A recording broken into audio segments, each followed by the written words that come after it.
Statement will be placed in the record. Obviously, feel free to summarize your testimony. As we said before, thank you for being here, and now you are recognized, sir. Mr. Chairman, thank you very much. Always good to be with you. Chairman Cole, thank you for being here this morning. Ranking Member Lee, Ranking Member DeLauro, all of the distinguished members of the subcommittee, thanks for the opportunity this morning to testify before you. And thank you for the partnership that we have had to work to advance American leadership in a world at a time when it is so essential having that leadership in order to deliver on the priorities that actually matter to our people here at home. I think the need for U.S. global leadership and cooperation with allies and partners has never been greater. If we're not engaged, if we're not leading, then we know someone else will, and likely not in a way that advances our interests and values. Or maybe even worse, no one does, and then you're going to have a vacuum that's filled by bad things before it's filled by good things. At the same time, we know that the very nature of the problems that we face, a greater multiplicity and a greater complexity, requires cooperation, coordination, work with allies and partners. That's more imperative than it's been in my time here as well. People's Republic of China is pursuing military, economic, geopolitical preeminence, challenging our vision for a free, open, secure, and prosperous international order. Russia's committing aggression not only against Ukraine, but against the principles at the heart of the United Nations Charter: sovereignty, territorial independence and integrity, independence, which are the very building blocks of global peace and security. In the Middle East, we've been standing with Israel in its efforts to ensure that what happened on October 7th never happens again, as we do everything we can to bring about an end to the terrible human suffering of Palestinians in Gaza and to prevent the conflict from spreading to other fronts. U.S. leadership is needed to address humanitarian crises elsewhere around the world, including in Sudan, Haiti. We've seen millions of people in many other places displaced and killed.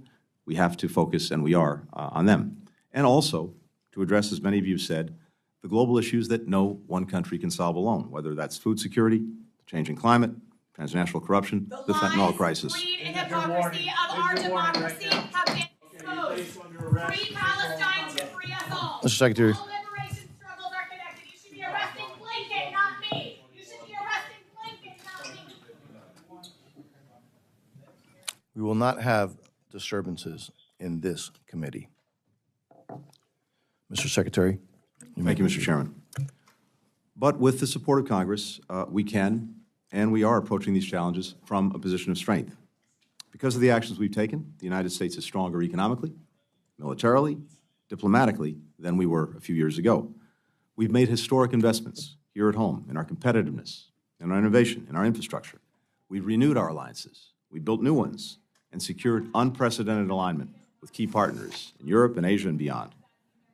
We've delivered essential American aid to Ukraine, and we've called the international community to share the burden. For every dollar that we've spent in Ukraine, economic or development assistance, others have collectively invested 3 more. Now, I know there was doubt about whether bipartisan support for Ukraine and other urgent national security priorities could endure, but last month, Congress demonstrated to the world that we will not pull back when you passed President Biden's supplemental funding bill by an overwhelming margin. Our investment abroad does not come at the expense of our strength at home. Far from it. Most of the supplemental is being spent here in the United States, building up our own defense industrial base, supporting thousands of good American jobs. But we need to keep up this momentum. That requires a State Department budget that we fully resource so that we can actually meet the challenges of this moment. The FY25 budget the President's put forward, requesting $58.8 billion for the State Department and USAID, does that in 2 key ways. First, it funds the essential missions of our department and USAID. The budget will ensure that the United States continues to be the partner of choice for countries around the world when they turn to us and look to us to help them solve problems that they're trying to solve, but that are also profoundly in our interest to help solve.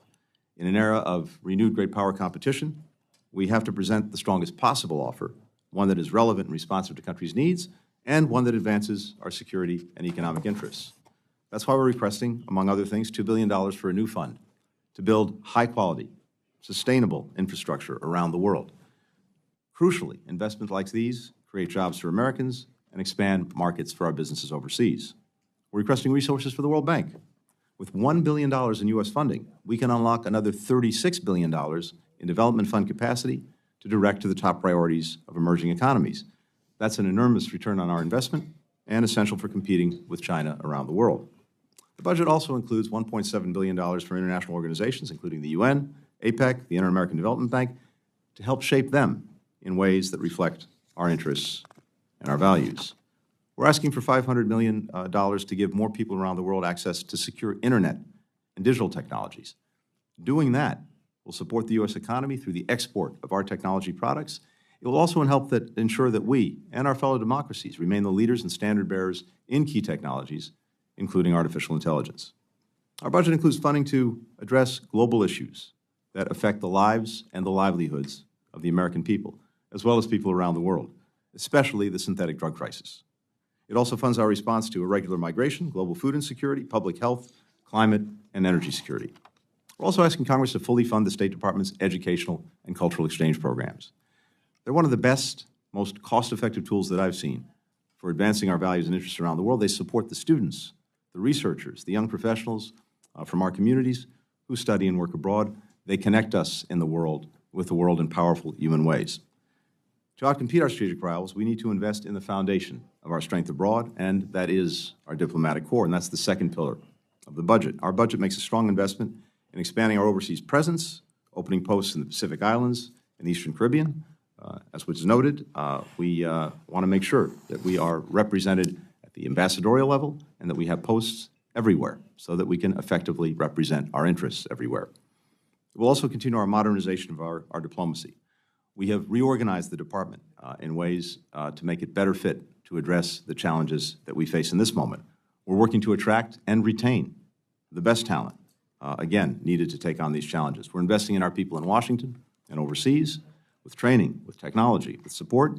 We're promoting greater agility, greater innovation, greater efficiency in our processes.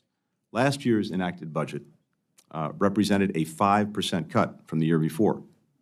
That challenges our efforts to deliver results that Congress expects and the American people deserve. So I urge you to support this budget, which helps us address the most pressing foreign policy priorities for the coming year and lays the foundation for continued strong American leadership in the years ahead. With that, I'm happy to address any questions. Thank you very much, Mr. Secretary.